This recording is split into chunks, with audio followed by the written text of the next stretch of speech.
wasn't aware that you were at a really horrible incident 40 years ago. In fact, 11th of May 1985, you were at Bradford City, playing for Lincoln City, and a lot of people would recall the horrible incident there that happened, where 56 people died, 256 people were injured, when basically the stadium caught alight.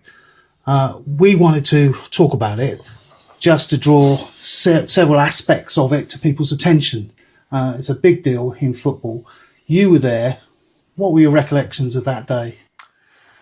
I didn't actually play. I was suspended. Oh, were you? Yeah, but I was there and sat in the main stand with my father. And one of our players broke his ankle on the pitch, and the tannoy came over. Will Alan Walker go to the away dressing room. Okay. So I went down, and they wanted me to go in the ambulance with him to the hospital, which I did. In the meantime, just where I'd been sat with my father was sat there, and that was where the fire started, near where we were sat. We were sat in the same place. But because of that, because it started smoking, smoke was coming up from underneath the floor, the seating. My father and the people all where we were got out very quickly. Thankfully. God, I bet you were worried. Yeah, and so I didn't actually see it start.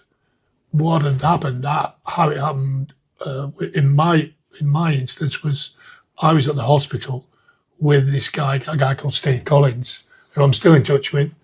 And he was in his football kit with an ankle like a balloon, you know, he broke his ankle.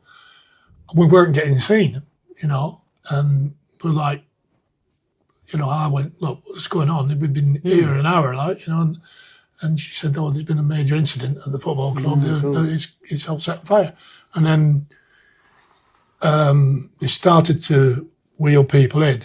As you can imagine, it was horrendous because there were people who were like just black in wheelchairs. And I remember I always remember this old man just looking at me and said, help me, you know, and it was just dreadful.